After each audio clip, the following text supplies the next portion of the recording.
नमस्कार, स्वागत है आप सभी का सुजस सारांश की इस क्लास में। इस क्लास में हम पढ़ते हैं राजस्थान का करंट अफेयर्स और आधार होता है हमारा राजस्थान सरकार की सुजस पत्रिका। शुरुआत करते हैं आज की हेडलाइन के साथ। आज की सबसे बड़ी न्यूज क्या है कि राजीव गांधी ग्रामीण ओलंपिक जो है उसके अब राज्य स्तरीय मुकाबले शुरू हो रहे हैं। कब से? 16 अक्टूबर से। तो इसकी डेट 2 बार चेंज हुई है। कौन से जो राज्य स्तरीय मुकाबले हैं, पहले इसकी डेट क्या रखी गई थी? 2 अक्टूबर, तो 2 से 5 अक्टूबर ही होने वाले थे। फिर इसकी डेट चेंज करके कर दी गई 10 अक्टूबर, तब 10 से 13 अक्टूबर होने वाले थे। अब फाइनली इनकी डेट क्या है? 16 से 19 अक्टूबर। तो इस न्यूज को आज देखेंगे कब कब क्या डेट चेंज हुई, जिला स्तरीय कब हुए, राज्य स्तरीय कब हुए, पंचायत स्तरीय कब हुए और ब्लॉक स्तरीय कब हुए, कितने खिलाड़ी रहे। पहले एक बार हमने बहुत डिटेल में इनको पढ़ा है, आज एक बार थोड़ा सा वापस देखेंगे। इधर है लंपी संक्रामक रोग, तो जालौर में पशुओं का टीकाकरण। इधर है कोविड की अनुग्रह राशि जो 50,000 दी जाती है, उसके लिए आवेदन आप 15 अक्टूबर तक कर सकते हैं। और प्रदेश में एक फिल्म रिलीज हुई है जो कर मुक्त कर दी गई है। कौन सी फिल्म? ए जिंदगी। ये किस लिए कर मुक्त की गई है? क्योंकि ये अंगदान को प्रोत्साहित करती है। ऐसी इसकी स्टोरी है जिसमें कि ऑर्गन डोनेशन किया जाता है। आरक्षित वर्ग के अभ्यर्थियों को राहत, ये उस सेंस में जिनमें उनको सर्टिफिकेट जो अपना है वो तब तक देना होता है कि अगर कहीं जॉब है या कोई नौकरी के लिए उन्हें जाना है तो अंतिम तारीख तक जो तिथि होती है उनको सर्टिफिकेट जो प्रदर्शित करने की या सर्टिफिकेट दिखाने की जो बाध्यता है वो समाप्त कर दी गई है। अब इसमें उनको थोड़ी सी रियायत दी गई है। इधर यहाँ है बेटियों ने स्कूल का उद्घाटन किया, तो अलवर जिले में एक ग्राम बालेटा और भडौली यहाँ का जो स्कूल था वो क्रमोन्नत हुआ। तो जो सामाजिक न्याय एवं अधिकारिता मंत्री हैं टीकाराम जूली, उन्होंने उसी विद्यालय की बालिकाओं द्वारा उसका उद्घाटन कराया। इधर न्यूज है कि बहुमंजिला भवनों को पेयजल कनेक्शन की प्रस्तावित नीति जल्द जारी होगी। तो ये नीति क्या है, इसके क्या पैरामीटर्स हैं, क्या प्रोविजंस हैं, वो सारे आज हम देखेंगे। आगे चलते हैं अगले पेज की तरफ। ये है राजस्व दिवस। तो ये राजस्व दिवस किस दिन मनाया जाता है, क्यों मनाया जाता है, इस चीज को समझेंगे। और इधर है समस्याओं का त्वरित समाधान। तो 181 नंबर पर कॉल करके 2019 से, जनवरी 2019 से अब तक लगभग 73 लाख प्रकरण पंजीकृत किए गए और लगभग 71.60 लाख जो प्रकरण है उनका निस्तारण किया गया। तो सामान्य प्रशासन की एक खबर है, सरकार इस बारे में जानकारी दे रही है कि कितने हमारे पास शिकायतें आई और कितना हमने निस्तारण किया। अब चलते हैं हमारे इंडेक्स की तरफ। कौन कौन सी खबरें हम देखेंगे? सबसे पहले देखेंगे राजीव गांधी ग्रामीण ओलंपिक, फिर है हिट राजस्थान फिट राजस्थान कार्यक्रम, ये क्या है, फिर है बहुमंजिला भवनों को पेयजल कनेक्शन हेतु प्रस्तावित नीति क्या है, और राजस्व दिवस कब और क्यों मनाया जाता है, और ए जिंदगी जो फिल्म है वो टैक्स फ्री की गई है। इसके बारे में थोड़ी सी जानकारी लेंगे। शुरुआत करते हैं सबसे पहले राजीव गांधी ग्रामीण ओलंपिक। इस न्यूज को हमने हमारी शुरुआत की जो वीडियोज हैं उनमें कई बार बहुत डिटेल में पढ़ा है। अब इसमें जो परिवर्तन हुए हैं, जैसे तिथियों में परिवर्तन हुआ है या कौन से स्तर पर कितनी टीमों ने भाग लिया है, वो सारी जानकारी हम यहाँ देख लेते हैं। जैसे ग्राम पंचायत स्तर पर तो कब से कब आयोजन हुआ? 29 अगस्त। इसी दिन से ये खेल शुरू हुए थे। इस दिन होता है मेजर ध्यानचंद जी का जन्मदिन, जिसको सरकार 2012 से राष्ट्रीय खेल दिवस के रूप में मना रही है। तो ग्राम पंचायत स्तर के मुकाबले कब से हुए? 29 अगस्त से 1 सितंबर। इसमें लगभग 2.21 लाख टीमों ने भाग लिया और लगभग 30 लाख खिलाड़ी पंचायत स्तर पर इसमें सम्मिलित हुए। ब्लॉक स्तर के मुकाबले हुए 12 सितंबर से 15 सितंबर तक, जिसमें टीम कितनी थी? 47,145 और खिलाड़ी थे लगभग 5.40। जिला स्तर पर, अभी जिला स्तर वाले जो मुकाबले थे इसकी डेट एक बार चेंज हुई है। पहले थी ये क्या थी? पहले 22 से 25 सितंबर थी। अब बाद में जो हुए ये मुकाबले, इनकी डेट क्या रही? 29 सितंबर से 1 अक्टूबर। बाकी सारे 4 दिवसीय हैं, केवल जो जिला स्तर पे था ये 3 दिन हुआ, 29 सितंबर, 30 सितंबर और 1 अक्टूबर। बाकी ये भी 4 दिवसीय था, ये भी 4 दिवसीय और ये भी 4 दिवसीय। इसमें कितनी टीम ने हिस्सा लिया? 3,108 और खिलाड़ी 34,494। और अब जो राज्य स्तरीय मुकाबले शुरू हुए हैं 16 अक्टूबर से, कब तक चलेंगे? 4 दिन चलेंगे, 19 अक्टूबर तक। 330 इसमें टीम हिस्सा ले रही हैं और खिलाड़ी हैं 3,696।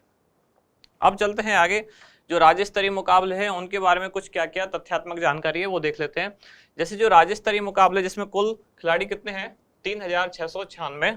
तो इनमें से महिलाएं कितनी हैं? 1,914 और पुरुष खिलाड़ी कितने हैं? 1,782। ये एक इंटरेस्टिंग फैक्ट है कि महिलाओं की संख्या पुरुषों से ज्यादा है खेलों में। अब आपके दिमाग में सवाल आ रहा होगा ऐसा कैसे हो रहा है जबकि दोनों इक्वली तो टीम है। तो इसका भी रीजन देखेंगे, इसी लाइन में इसका आंसर है। 33 जिलों से कुल कितनी 10-10 टीमें हिस्सा ले रही हैं, तो कुल मिला के 330 टीमें हिस्सा ले रही हैं। कौन से आयोजन में? जो इसका राज्य स्तरीय मुकाबला होने वाला है।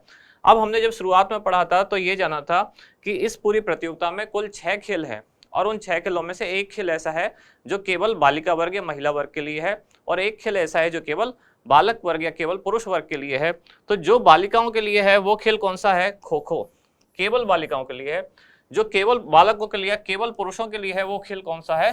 Shooting volleyball.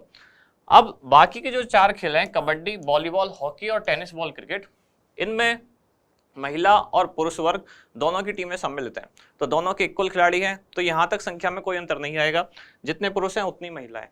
लेकिन ये जो टीम है शूटिंग वॉलीबॉल और ये टीम जो है खो खो, तो खो खो की टीम में जो सदस्य होते हैं उनकी संख्या शूटिंग वॉलीबॉल जो टीम होती है उसकी संख्या से ज़्यादा होती है।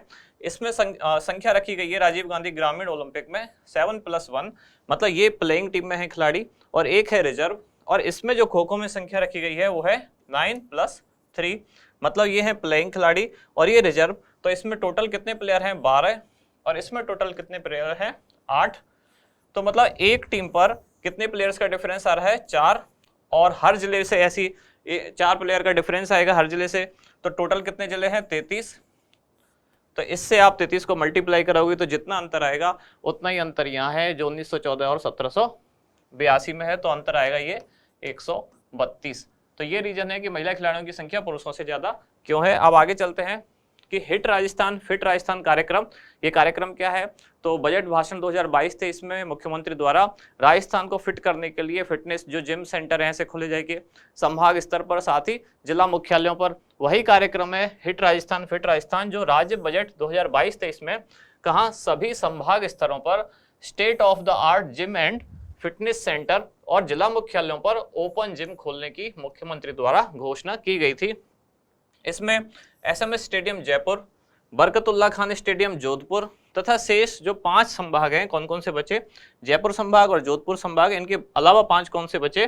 तो अजमेर, बीकानेर, उदयपुर, भरतपुर और कोटा में 32.50 करोड़ रुपए की लागत से state of the art gym and fitness centre खोले जाएंगे। सिंपल सी फैक्चुअल जानकारी है। जानकारी ये है कि हर संभाग मुख्यालय पर और हर जिला मुख्यालय पर क्या खोले जाएंगे? फिटनेस सेंटर और ओपन जिम। सभी जिला मुख्यालयों पर कितनी लागत से? 2.5 करोड़ रुपए की लागत से ओपन जिम खोले जाएंगे। ये कार्यक्रम क्या कहलाएगा? Hit Rajasthan fit Rajasthan. घोषणा कब की गई थी? बजट भाषण 2022-23 यानी कि 23 फरवरी 2022। बहुमंजिला भवनों को पेयजल कनेक्शन हेतु प्रस्तावित नीति, तो सरकार ऐसी एक नीति बना रही है कि जो मल्टी स्टोरी बिल्डिंग होती हैं शहरों में कई मंजिल वाली, तो उनमें पेयजल की व्यवस्था कैसे की जाएगी, क्या उसके पैरामीटर रहेंगे, क्या उनके चार्जेस रहेंगे, उसके लिए एक नीति बनाई गई जो प्रस्तावित हो चुकी है, अब ये लागू होने बाकी है। तो प्रदेश के शहरों में स्थित जो बहुमंजिला भवन है उनमें पेयजल की आपूर्ति हेतु योजना बनाना और दिशा निर्देश तैयार करना इस नीति का उद्देश्य है। विशेषताएं क्या है कि प्रस्तावित नीति में शहरों के आवासीय, मतलब जिनमें रेजिडेंशियल जो बिल्डिंग है, बहुमंजिला मल्टी स्टोरी जो बिल्डिंग है, या तो रेजिडेंशियल है या संस्थानिक परिसर। सांस्थानिक है, ये संस्थानिक नहीं होता, एक प्रत्यय लगने के बाद आगे क्या होगा? संस्थानिक नहीं, ये होगा सांस्थानिक।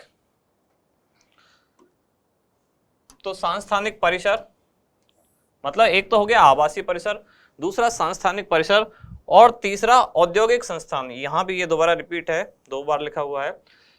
तो आवासीय बहुमंजिला भवन, सांस्थानिक परिसर तथा औद्योगिक संस्थानों के बहुमंजिला भवनों को भी शामिल किया गया है। मतलब 3 कैटेगरी कौन कौन सी हो गई? रेजिडेंशियल जिसमें जैसे कोई अपार्टमेंट है बड़े जिसमें लोग रहते हैं, दूसरा कोई इंस्टीट्यूट है, कोई कुछ ऐसा इंस्टीट्यूट है जैसे मान लो कोई कोचिंग इंस्टीट्यूट है या और भी ऐसी कोई बिल्डिंग है जहाँ कुछ ऐसा काम चल रहा है, और तीसरा कोई औद्योगिक संस्थान है, मतलब कोई फैक्ट्री वगैरह है और मल्टी स्टोरी वो है। तो इस तीनों तरह की बिल्डिंग में पेयजल की आपूर्ति कैसी की जाएगी उसके लिए ये नीति लाई गई। आवासीय बहुमंजिला भवनों के लिए जो रेट क्या क्या रखी गई है, जिसमें रेजिडेंशियल है उसमें 35 रुपये प्रति वर्ग फीट के हिसाब से, और जो कमर्शियल बिल्डिंग है उनमें 42 रुपये प्रति वर्ग फीट के हिसाब से ये शुल्क रखा गया है। साथ ही इसमें जो आर्थिक रूप से कमजोर वर्ग है या अल्प आय वाले वर्ग है उनको विशेष तौर पर लाभान्वित किया जाएगा, उनको कुछ छूट दी जाएगी।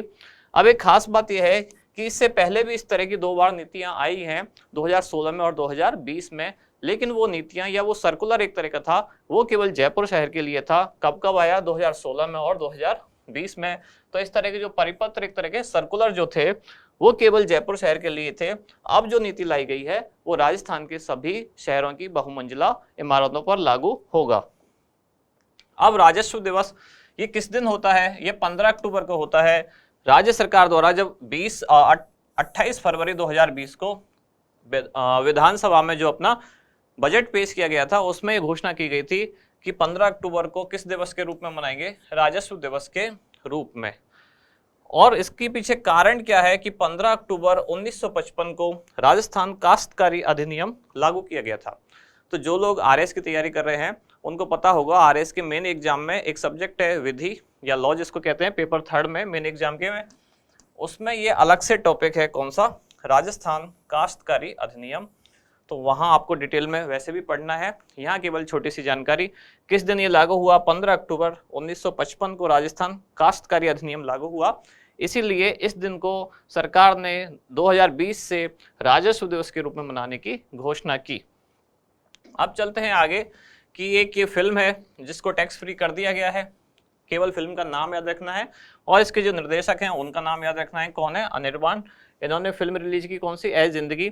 इसको राजस्थान में टैक्स फ्री कर दिया गया है। इसका कारण क्या है? इसकी जो स्टोरी है वो ऑर्गन डोनेशन या ऑर्गन इम्प्लांट इस पे आधारित है। इसलिए सरकार क्या चाहती है कि जो अंग प्रत्यारोपण या अंग दान है, इस तरह की चीज़ों को बढ़ावा मिले। तो ऐसे सामाजिक मुद्दों पर जो भी फिल्में होती हैं, आप जानते ही हैं, अलग अलग स्टेट में सरकार अपने हिसाब से या अपने इंटरेस्ट के हिसाब से इन चीज़ों को टैक्स फ्री करती रहती है। तो राजस्थान सरकार ने ए जिंदगी फिल्म को टैक्स फ्री किया है। इससे पहले भी कई फिल्में हैं जैसे जो सामाजिक मुद्दों पर बनी, जैसे पैडमैन, सुपर 30, सांड की आंख, छपाक, टर्टल, ऐसी कई फिल्मों को राजस्थान में कर मुक्त किया गया है। कर मुक्त करने का मतलब क्या होता है? जो स्टेट का जीएसटी है, एसजीएसटी, तो जो दर्शक जाते हैं थिएटर में जो टिकट खरीदते हैं उसमें कई तरह के टैक्स होते हैं, उसमें राज्य सरकार का जो टैक्स होता है एसजीएसटी, तो राज्य सरकार ने वो टिकट मतलब वो जो टैक्स है वो हटा दिया है। तो उसके पैसे काट के अब उनको टिकट इस रकम को माइनस करके जो टिकट है उस रेट पर मिलेगा। आगे लास्ट में हम जैसे हर दिन एक क्वेश्चन डिस्कस करते हैं। आज का क्वेश्चन क्या है? राजीव गांधी ग्रामीण ओलंपिक खेल 2022 में राज्य स्तरीय मुकाबलों में भाग लेने वाली टीमों की कुल संख्या कितनी है? कौन से स्तर के मुकाबले? राज्य स्तरीय। तो सबसे पहले जो शुरू में हमने पहली स्लाइड देखी थी उसमें जो चारों स्तरों के मुकाबले हैं, चारों की टीमें और खिलाड़ियों की संख्या देखी थी। यहाँ ऑप्शन क्या है? 3696, 330, 47,145 और 3108। तो इसका क्या होगा सही आंसर? वो आप हमें बताएं कमेंट करके। अब मिलते हैं कल अगली न्यूज के साथ अगले वीडियो में। धन्यवाद।